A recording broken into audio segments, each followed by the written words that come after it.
Merci de suivre les programmes de la radio citoyenne. Voici le Flash Info. À la présentation, Kumbaba, la technique est assurée par Mara Diop. Les étudiants de l'Université Gaston Berger de Saint-Louis ont bloqué la nationale numéro 2 pour fustiger la fermeture des 4 restaurants du campus social par la direction du Crous. Face à la presse hier, le DG du Crous avait annoncé sa décision de fermer tous les restaurants à chaque fois qu'il y a une journée sans ticket. Selon lui, les retards de paiement de bourse ne peuvent pas être une raison, car ça se passe dans toutes les universités du Sénégal. Ces paroles ont provoqué la colère des étudiants et des affrontements ont eu lieu entre les étudiants et les forces de l'ordre.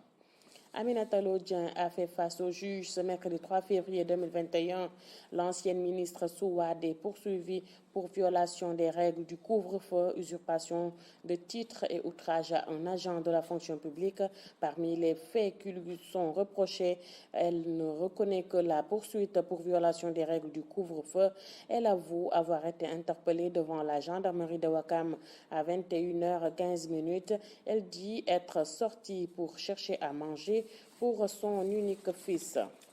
La fièvre jaune réapparue ces derniers jours au Sénégal a fait des victimes. 8 cas, dont 2 décès, ont été recensés et répartis entre Touba, 1 cas, 4 à Kidira, 1 cas à Kédougou, 1 à Saraya et 1 à Thilogne. Dans un communiqué, le ministère de la Santé rassure que cette épidémie est présentement maîtrisée et sous contrôle. À ce jour, aucun cas supplémentaire n'est noté et aucun autre décès n'est signalé, ajoute le communiqué.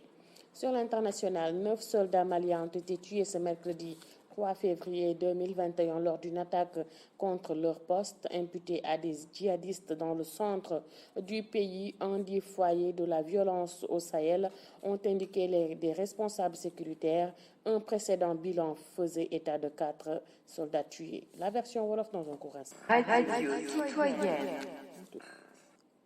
jaa ngeen jëf mbokk yi ci ànd bi ak rajo citoyenne kon tënku xibaar yi lay doon ci kàddu gi Kumba Ba ci technique bi kon Mara Diop ñu doore ko ak étudiant di ndongo ya nekk ci université Gaston Berger bu Ndakaaru ñoom nag ñoo bloqué woon route nationale numéro 2 bi ngir nag naqarlu tëj gi ñu tëj ñeenti restaurant yi nga xam ne ñoo nekk ci campus social ba ki ko def kon wala ñi ko def di direction bu Crous ci bi muy jànnoo ak taskatu xibaar yi démb nag moom mi jiite Crous xamle woon na ne dina tëj lépp loo xam ne restaurant la foofu ci jamono ju nga xamante ni étudiants yi ñëw nañ bëgg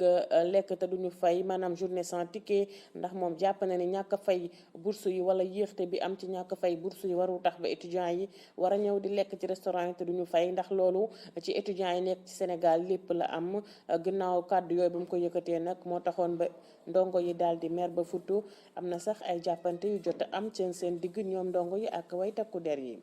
Aminata Lodien kon jàkkaarloo na ak juge bi tey jii ci àllarba ji ñetti fan ci weeru février atum 2021 moom mi nekkoon jëwriñ ci jamonoy président Abdoulaye Wade moom nag lañ koy toppee mooy violation des règles du couvre-feu maanaam wàccoowul ak couvre-feu bi waaye usurpation de titre naka noonu ñu ne nag dafa xotti worma jëmale ko ci ab agent bu fonction publique ci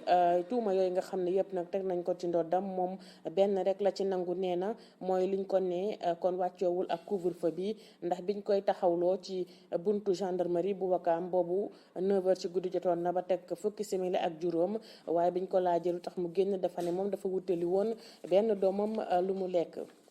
Fièvre jaune di pays kon dellu si waat ci fan yi ñu weesu ba tey ci réewu Sénégal am na sax ñu ci tolloru kon ñaari doomu aadama ñàkkagum nañ ci seen bakkan juróom-ñetti cas nag la ñu am ci Sénégal gi yëpp benn ca Touba ñeent ca Kidira benn ca Kédougou benn ca Saraya ak it benn ca Thilogne ci ab communiqué di bataaxal boo xam ne jëwriñ ji gàllo wàllu wér-gu-yaram fësal na ko xamle na ne daal jamono ji jàngoro ji ñoom maîtriser nañ ko bu baax te it ñu ngi koy contrôler bu baax ndax ba fii waxaatuñ leen beneen cas naka noonu amaatul benn doomu aadama boo xam ni ñàkk na ci bakkanam ci xibaari ñeel wàllu biti réew moom ca Mali la ñu jëmee juróom-ñeenti soldat kon yu réewu Mali ñoom ñoo ñàkk seen bakkan tey ji ci àllarba ji ñetti fan ci weeru février atum 2021 ci ab song boo xam ni def nañu ko ci seen poste ñoom nag song gi jàpp nañu ne ay jihadiste ñoom ñoo ko def ci centre bu réew ma nga xamante ni bi fa la violence di jàppante yi gën a ëppee ci réew Sahel wi kon nag ñi ko xamle di ay responsable sécuritaire am na beneen bilan bu ñu jotoon nag bi nga xam ni waxoon nañ ni ñeenti doomu aadama ñàkk nañu ci seen bakkan fii la ñu yem kon ci tënku xibaar yi gërëm leen ci seen teewlu ba ci kanam ci yeneeni xibaar ci rajo citoyenne.